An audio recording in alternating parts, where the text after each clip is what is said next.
Hi everyone, and welcome back, or welcome if you're new. My name is Dawn. My channel is Finding My Light, and on this channel, I'm going to talk about my weight loss. I have a significant amount to lose, which can be very daunting.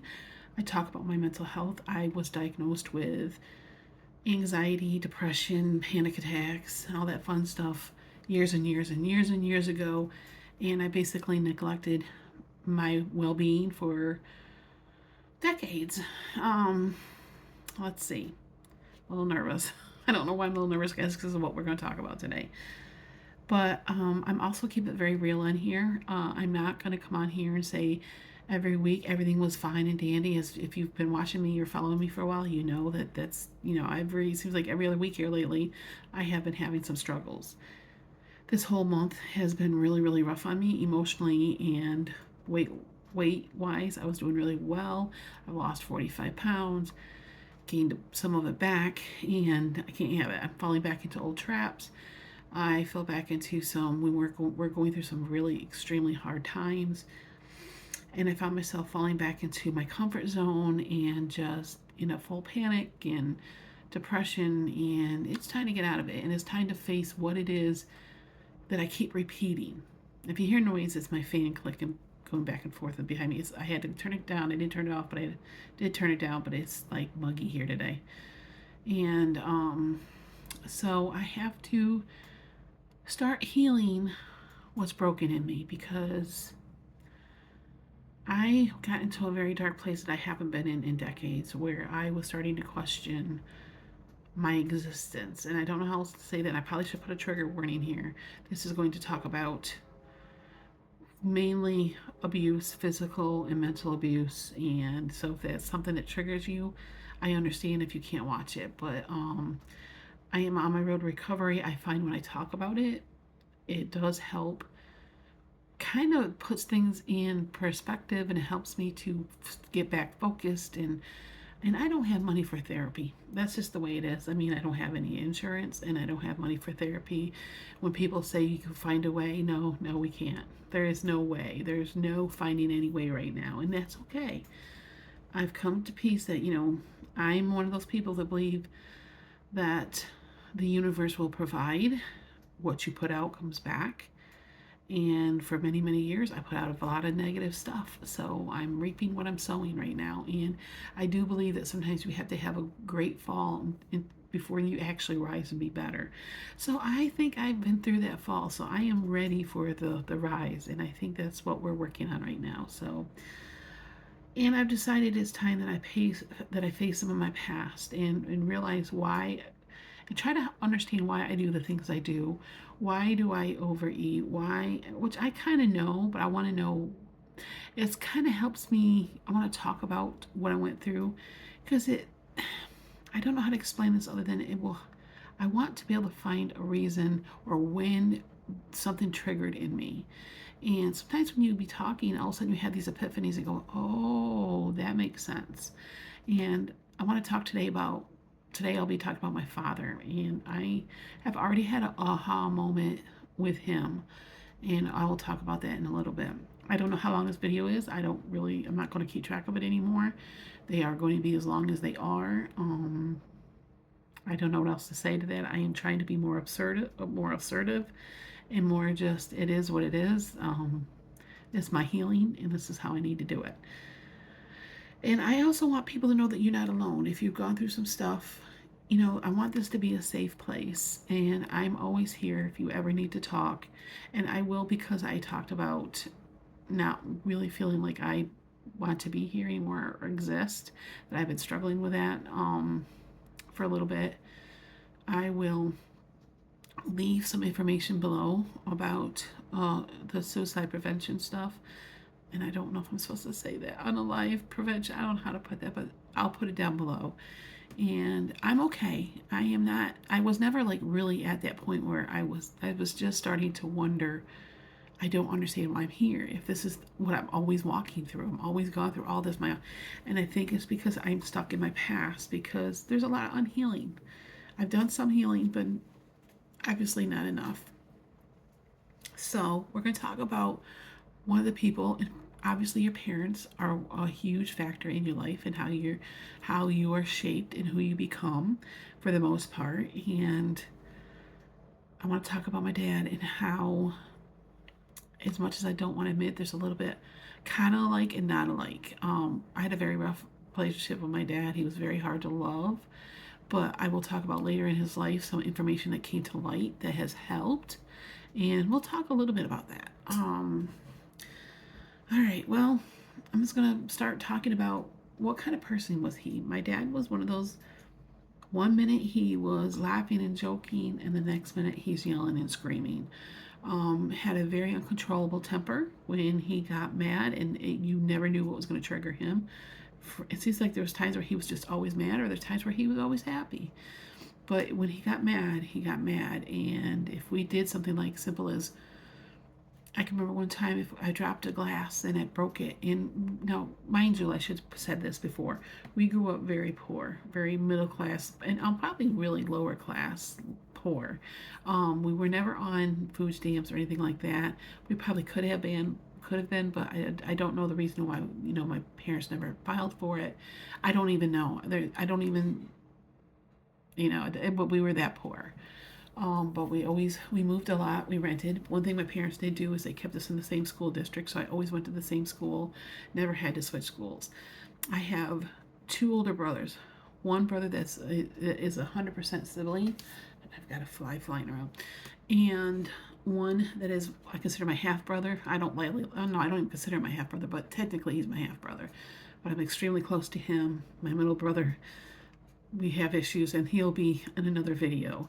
My mother, oh, that one's going to be a hard one to talk about because there's some healing, and she was a really good mom, but I have come to terms that I have got to face some things that I don't feel like was closure before she passed, and we'll talk about it. But for now, let's talk about my dad. Let's get back on track. He, I grew up in the 80s, y'all. I'm a Gen Xer. And it's hard to explain, but I was a latchkey kid. And we were the ones where you don't go out, don't let everybody else know what you're going through. Don't let, what stays in the house, or what goes on in the house stays in the house. And so you were taught, and I'm not right or wrong or indifferent, it's what they knew. We were taught basically in a roundabout way, you keep secrets. You don't let other people know that you're struggling. You don't let other people know that things are going on because you don't want to embarrass your family. Um, my mom was one of those mothers. You go outside, your underwear better be clean, and you better have a clean pair of socks on because you're not going to embarrass me like that. So, image, not that we really had a lot of image, but my mom didn't want anybody to say that she didn't take care of her kids, and her whole world was taking care of us. But my dad, he always provided for us. I will give him credit. There was always a roof over our head, always food on the table, but I know it was tough. I know that there was a lot of their fights, and a lot of his anger probably came from, there was never really any stability or security in their life. And you'll understand in a minute how much stability and security means to me, and how much I've never really had it in my life, for one reason or another. And it's something that I strive to have, and something I'm working towards. But anyway, I was really close to my dad until I reached about 10ish, maybe. When kids start having their own little minds, and I don't care what generation you're from, kids will test their boundaries. And my dad did not like being questioned. He did not like if you said something, even if you were right, he did not like being questioned. And my dad would get into these such anger rages that he would just up and say, I'm leaving. And it literally was like walking like on eggshells around the house. It was just literally what was going to trigger him, and what was going to trigger my, I call the middle sibling, who was very much like my dad. So it was a lot of walking on eggshells, and I felt like whenever you go to ask a question, you had to ask it just right. You had to try to find what way can I ask it so they won't get mad or get upset. And I know this is a pattern that I fell into for my whole life, is how I became to where I over explain everything, because my dad was, you had to find a gentle way to ask him something because you didn't know what his mood was going to be or how his response is going to be. So it was really stressful, full of anxiety, having to ask him a question, or because my parents did the whole ask your father, ask your mother thing, and just to ask him a simple question like if he played the TV too loud to turn it down. It was always or ask him to turn it down. You had to find ways to almost, I don't know what the right word is, baby him and try to make it sound like, so he wouldn't get mad. And I think that's where my fear of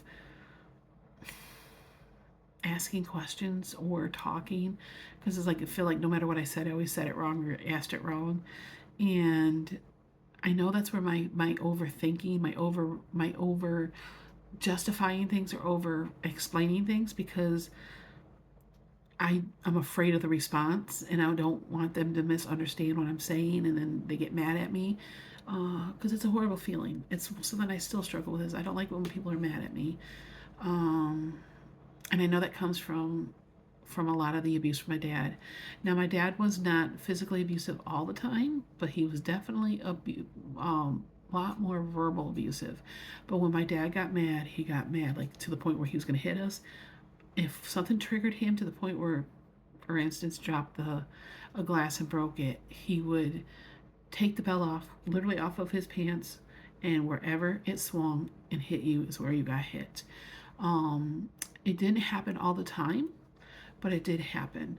Um, Hitting, definitely hitting. There was lots of hitting with a hand, more so than hitting with a belt. And I bruise easily.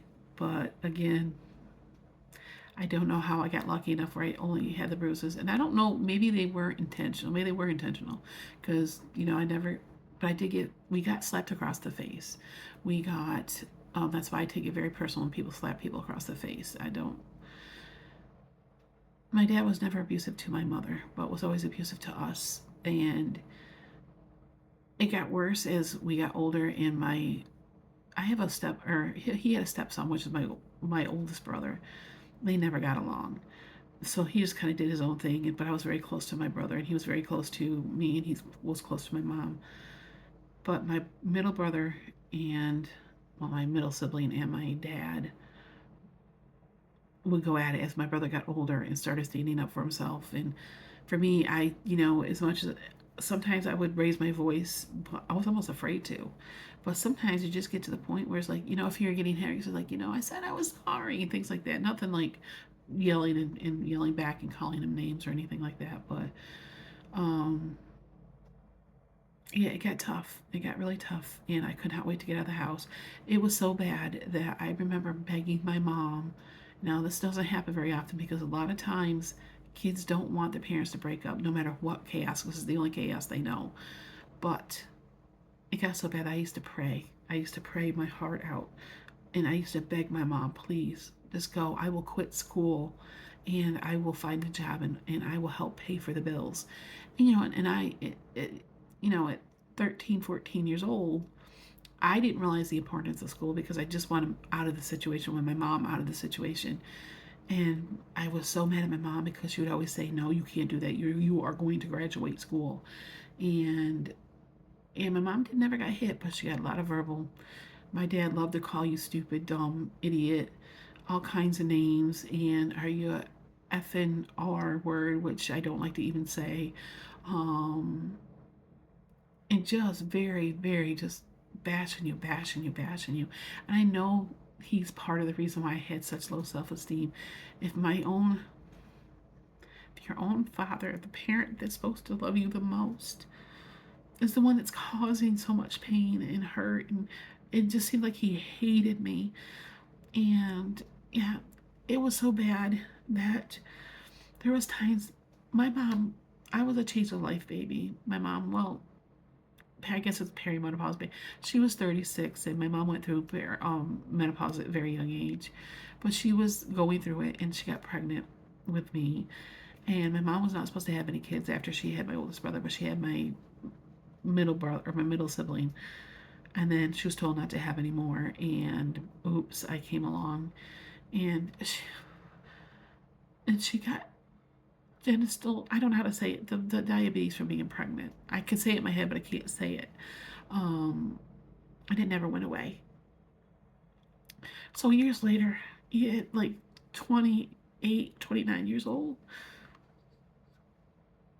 when she passed, my dad, I don't know if it's he didn't know how to handle it, I don't know what it was, but he got accused, and I've already held this pain for so many years that you're the reason why she passed away, because if she didn't have me, she wouldn't have had the diabetes and she wouldn't have died from that. And I know now that that's not true. And I always knew it wasn't true, but it still hurts to hear a parent say that to you. And I know that it's had a huge impact, even at 29 years old, because she passed away when I was 29.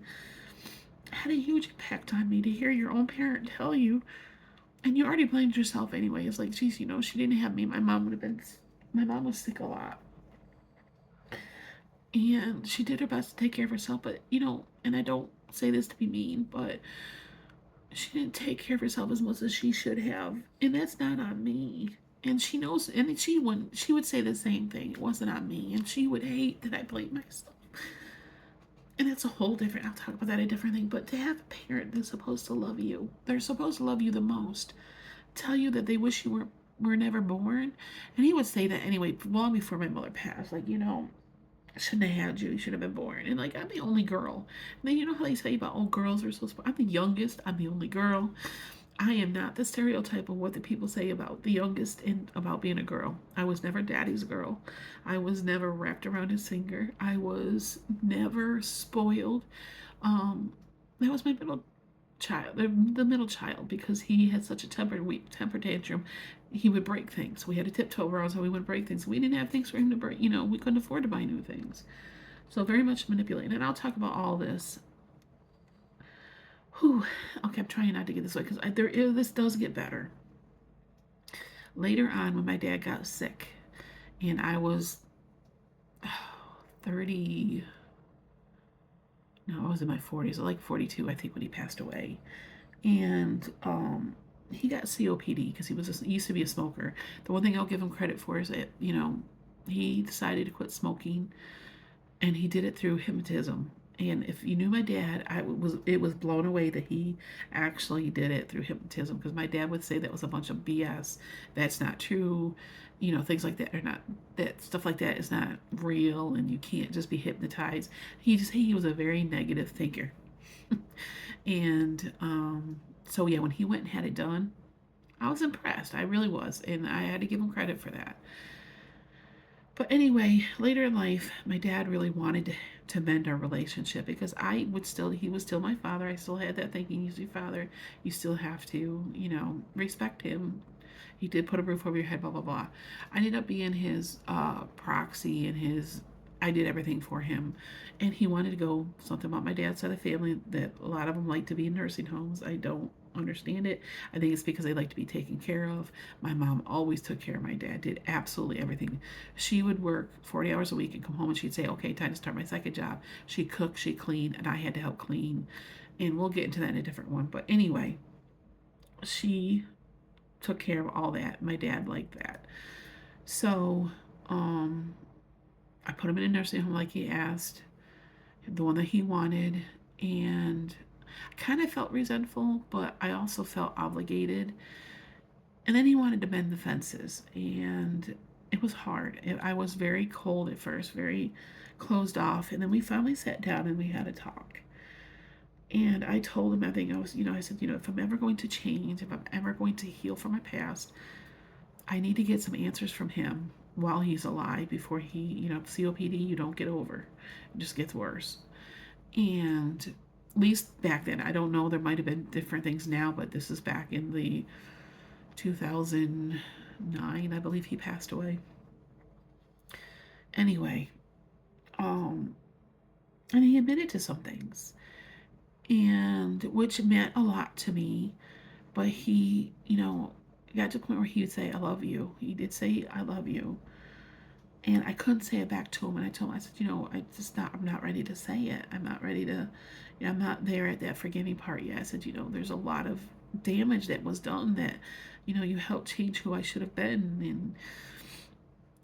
And of course, he would start to get mad, and I should have set boundaries then, and I didn't.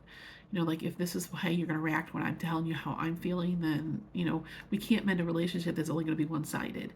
But anyway, one thing that changed my relationship with my father is I found out that through talking to his doctor, because he had to go through some surgery, and we're talking to him, he was talking about he seemed depressed, and they think, it was just depression from losing my mom. He lost his sister, and I found out that he was diagnosed with bipolar disorder, which in an instant, without, I never even thought about it before. Even after I was diagnosed, I never thought about it because I wasn't diagnosed with bipolar.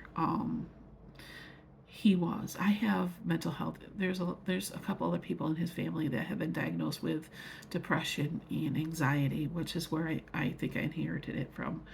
And anyway, it made sense. It made sense. I thought back of all the times he was hot. Remember, I said he was hot and cold, hot and cold. One minute he's happy, the next minute he's, tearing things up and putting holes in the wall. And there were some really good times. And I said, how can somebody who went and had such a good time, we went fishing, we went camping, we played ball in the backyard, to him yelling and screaming and telling you to get out of his house, even at 8 years old? How did that happen? And I realized it was undiagnosed, this mental disorder. And you got to remember, I grew up in the 80s and 90s, and he's had it far before that. And he was born in 1936 and or 37. I can't remember which, but um, you don't talk about it. You don't even want to acknowledge it. I ran from it for years. It wasn't a trend. It wasn't something used as an excuse for your behavior. And it's something that the jobs could turn you down for, because there wasn't no equal opportunity at that point in time, or at least with that section in it. And so, yeah, it made so much sense. It explained why he was so hot and cold, hot and cold. And I had to start looking at my dad in a different light. To a point, you're still responsible for what you do, no matter what disorder you have.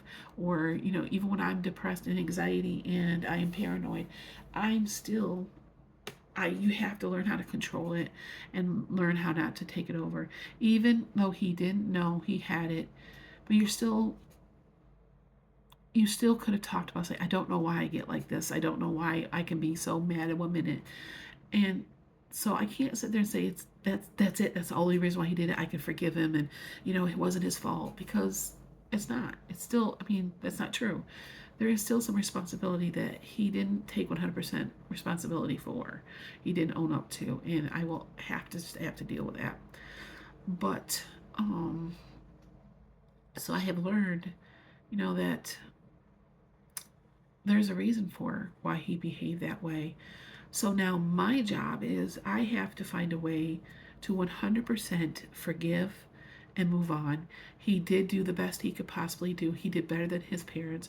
My father had a stepfather, my father's real father was a horrible person, and he was very verbally and mentally abusive to all of them. His sister, and his mother, abusive and mentally.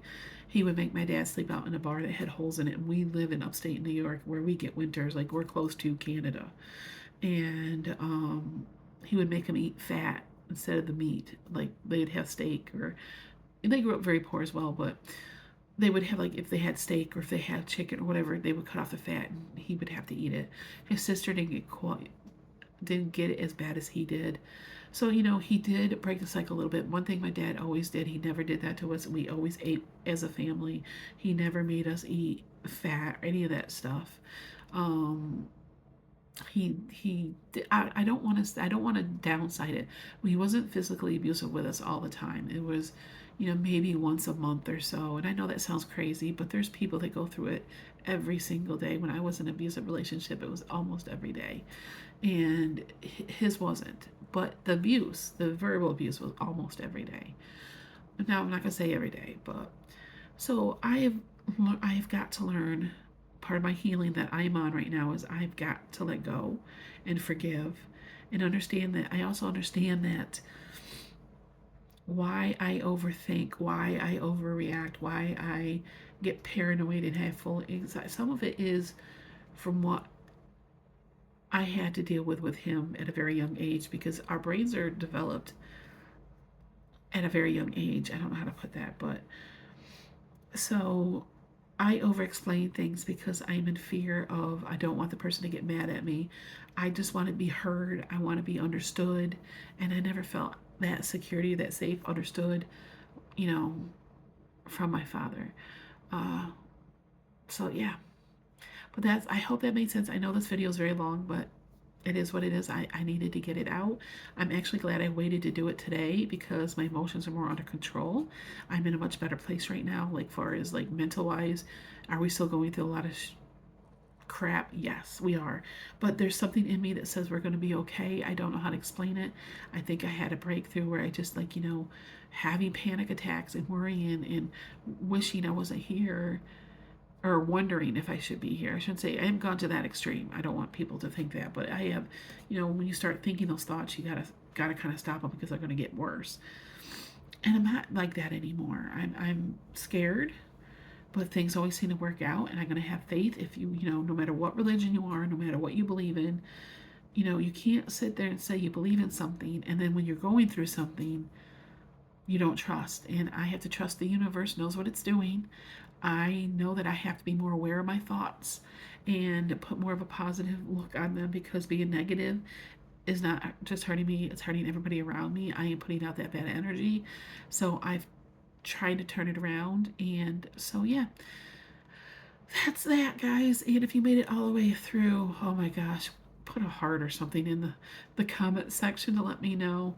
And, this was really good therapy for me. So even if nobody watches all the way through, which I'm not sure, really, this is a long video. I know it's a long time to watch, but, and I know I'm not the best storyteller, but you have to remember I have gaps in my memory. I have to be reminded sometimes of the memories that I have.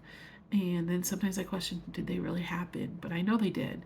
Just that there's things also that I didn't talk about that I'm not ready to talk about that, when you tell people things are going on or you say something's happening and no one believes you, you just learn to shut it off and you move on. And that, I didn't realize how much damage that did to me. So anyway, I am going to be, doing my best to forgive my dad.